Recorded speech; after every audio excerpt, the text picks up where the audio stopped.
Hi Taurus, and welcome to your weekly love tarot messages. We're going to take a look and see what the cards predict for you in terms of love and romance. These are going to be general messages, so please just keep that in mind. If you are after a personal tarot reading with myself, please feel free to reach out and inquire. I will list my email address just below the video here where the show more section is. Otherwise, this reading here is intended for Taurus, Ascendant, Sun, Moon, Venus, Rising, and those of you that are cross-watching as well.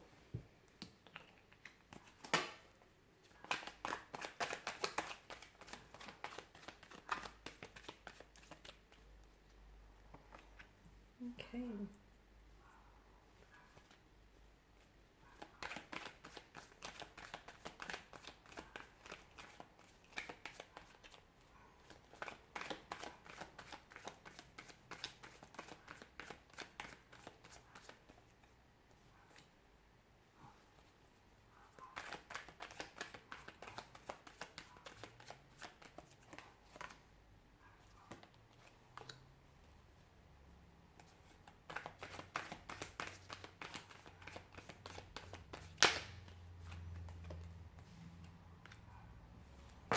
Bottom of the deck, you have the Two of Wands. So, Taurus, I feel like there needs to be a special, an important decision that needs to be made here in relation to love connection, or in relation to the future of this connection here. Okay.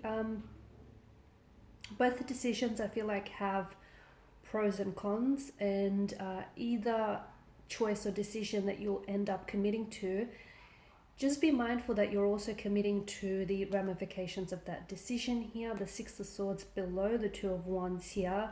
One decision is to walk away or to cut ties from perhaps a romantic energy that may not, or a romantic connection here that may not be serving you and in your highest good. Something that may be toxic, unhealthy, repetitious, going around in circles here, something that you may be chasing your tail on here. Okay. You've come up as the Seven of Pentacles here, the only pentacles in the suit here, and this is your energy. It's almost like you're waiting here. It is an energy of frustration here, so you may be getting frustrated with maybe the way that things are playing out here with regards to a romantic energy, a relationship, a romantic connection here. Some of you, I feel like maybe you're waiting for communication, maybe you're waiting for someone to make a move, for someone to change their behavior, okay, change their attitude, their behavior, change the things that they say or do here. I feel like some of you are truly invested into this person and into this connection here, which is why I guess walking away from this connection hasn't been easy. If it was such an easy choice and such an easy decision, I'm sure that by now you would have made that. So Seven of Pentacles, you're definitely, it's this sense of you've invested so much of yourself and so much of your time and your energy into someone or something, and definitely you're not seeing the results here. Okay. You're not seeing the results. Maybe this person here is they're filling you up with empty promises. They'll say that they change, or they'll say that they leave a third party for you. They'll say that they'll become a better person and they'll work on themselves, or they'll kick this addiction to the curb, or they'll improve on their behavior. So, and here you are, you're sticking it out and you're waiting for that time when suddenly everything will change here. The problem with waiting is that for some people or some things, you could possibly end up waiting forever, which is why it may be good to give yourself a time frame or a timeline, okay? A bit of an expiration date for whomever or whatever it is that you're waiting for, because I can see that this is unhealthy, and I can see that the longer that you stay in this type of a connection, it's draining you of your energy. Whether it's your physical, your emotional, your mental, your spiritual energy, it's obviously taking more away from your happiness than it is contributing, to this happiness. And I feel like I understand that, the devil brings in an energy with it that is very addictive, very consuming, obsessive, possessive as well. And I understand it's not just, a simple choice of walking away from something that feels so intoxicating and so consuming, but the longer you stay, much like Adam and Eve in the picture here, the longer that, you know, you begin to resemble, and you begin to resemble the devil itself, you know, the longer that you stay, you begin to, you know, the deeper the rabbit hole goes, right? So it's definitely damaging to your self-esteem here. I can see that there's a lot of fears, anxieties, and insecurities in this reading, okay? And maybe that's what's keeping you trapped, because both the cards to the side of the Seven of Pentacles to me indicates that someone feels like they have no clear way out. Someone feels like they're trapped or restricted by their set of circumstances.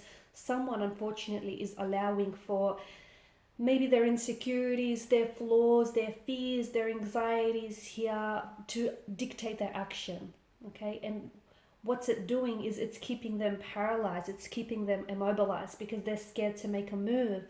They're scared to, you know, they know that, whether it's you or your energy here, they know that, you know, they have addictions to cut, to dismiss.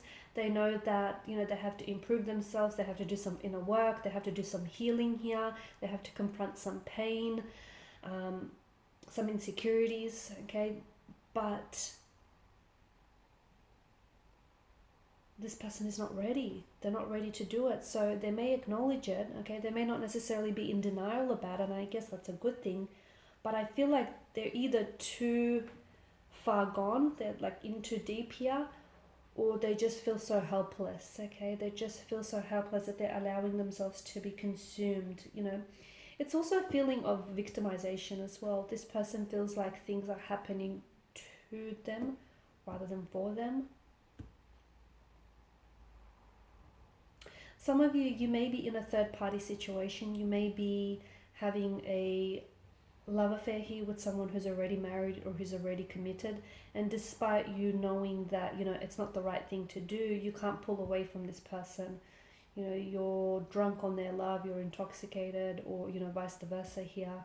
I don't see anyone dropping the third party. I don't see, because I just feel like, whether it's your energy or this person's energy, I just feel like they're immobilized here. I don't see any actions being taken, any big moves being made here, purely because this person is scared, okay? They're scared of, you know, stepping away from the life that they built up, even if their current set of circumstances aren't very comfortable and aren't very healthy.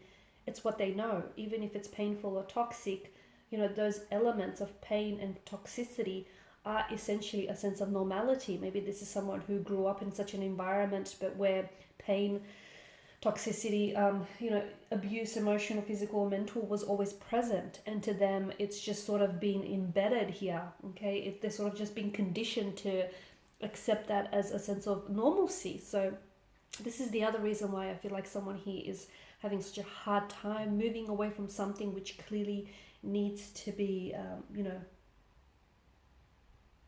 broken. It's a sense of powerless. It's a sense of imprisonment.